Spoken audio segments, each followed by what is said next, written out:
အားလုံးပဲမင်္ဂလာပါခင်ဗျာဇီယိုက AM ပြန်လဲကြိုဆိုလိုက်ပါတယ်ဘလို့ဝန္ဒနာရှင်ပြည်သားကြီးများခင်ဗျာဒီနေ့မှာတော့2026ကပ္ပဖလားအုပ်စုစီရဲ့နှုတ်ဆုပွဲစဉ်ဖြစ်တဲ့မော်ရိုကိုနဲ့ဟေတီတို့ရဲ့ပွဲကိုကြိုတင်တိုးတာပေးသွားမှာဖြစ်ပါတယ်ဒီပွဲကိုတော့အမေရိကန်နိုင်ငံအတလတာမြို့ရှိ Mercedes Benz Stadium မှာကျင်းပသွားမှာဖြစ်ပြီး FIFA မီတတ်မှတ်ချက်ရအတလတာ Stadium လို့ခေါ်ဆိုထားပါတယ်အုပ်စုစိန်နှုတ်ဆုပွဲစဉ်ဖြစ်တာကြောင့်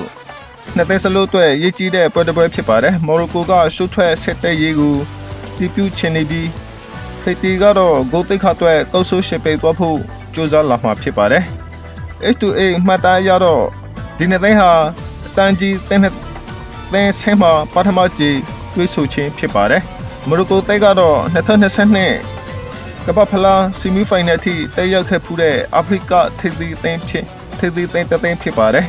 တိုက်လိုက်စူးစီးမှုကုန်းမော်ပြီးခါစင်းနဲ့တာပြတိုက်စစ်ကစားဖို့ဟာသူတို့ရဲ့အဓိကအားသာချက်ဖြစ်ပါတယ်တစ်ဖက်မှာဟေတီတဲကတော့စိတ်ဓာတ်ပြင်းထန်ပြီးမြန်နှုတ်ကိုခြေခါကစားတဲ့အသိမ်းဖြစ်ပါတယ်ဒါပေမဲ့ရီသွေးပိုင်းမှာတော့မိုရိုကိုကိုရှင်းနိုင်ဖို့ခက်ခဲနေပါတယ်ကျွန်တော်ရဲ့တိုးတာချက်ရမိုရိုကိုတဲကပဲပွဲကိုထိချုပ်နိုင်ပြီးနိုင်သုံးမှရယူသွားနိုင်ဖို့လာပုံများနေပါတယ်ကျွန်တော်ရဲ့ခမ်းမချက်ကတော့မော်ရိုကိုကပဲနှစ်ကိုဂိုးမရှိနဲ့နိုင်သွားမယ်လို့ခန့်မှန်းချင်ပါတယ်ခင်ဗျာဒုတိယပွဲစဉ်နေနဲ့ဆက်လက်တက်ဆက်ပေးသွားမှာဖြစ်ပါတယ်ဒီပွဲကတော့အမေရိကန်နိုင်ငံမီယာမီဂါဒင်မြို့ရှိဟာရော့စတေဒီယမ်မှာကျင်းပသွားမှာဖြစ်ပြီး FIFA မီတတ်မှတ်ချက်အရမိုင်ယာမီစတေဒီယမ်လို့ခေါ်ဆိုထားပါတယ်အုပ်စုဆက်ကနေနောက်ဆုံးပွဲစဉ်ဖြစ်တဲ့ဒီပွဲမှာစကော့တလန်တမိုင်းတက်ရှောက်ပထမဆုံးကြီးရှုထွက်ဆက်တဲ့ရေးအတွက်တိုက်ပွဲဝင်ရမှာဖြစ်ပြီးဘရာဇီးကတော့အုပ်စုဘုံနေရာကိုတည်ပြုဖို့ကြိုးစားသွားမှာဖြစ်ပါတယ်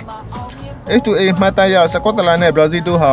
ကပ္ပဖလားသမိုင်းတက်ရှောက်ကြေတွေးဆိုဖူးတဲ့အသင်းတွေဖြစ်ပါတယ်ဘရာဇီးတွေကတော့နေမာပြန်လည်ကြက်ခိုင်လာနိုင်တဲ့တတင်ကောင်ရရှိထားပြီးဗီနီဇီယာဂျူနီယာမာတင်နက်တီ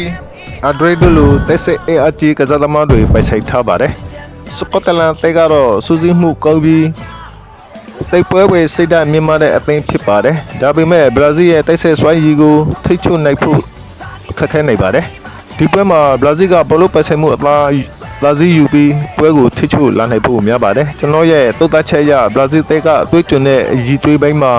အသာနေပြီးအနိုင်ရဖို့လာပုံများနေပါတယ်ကျွန်တော်ရဲ့ခမရလာကတော့စကော့တလန်တဂိုဘရာဇီးတိုဂိုလို့ခံမှန်းချင်ပါတယ်ခင်ဗျာဒီပွဲမှာတော့ဘရာဇီးကနိုင်ယူသွားမယ်လို့ကျွန်တော်ခံမှန်းချင်ပါတယ်အားလုံးကိုကျေးဇူးတင်ပါတယ်ကျွန်တော်ရဲ့ channel လေးကိုလည်း like and subscribe လုပ်သွားပေးခဲ့ကြပါဦးခင်ဗျာ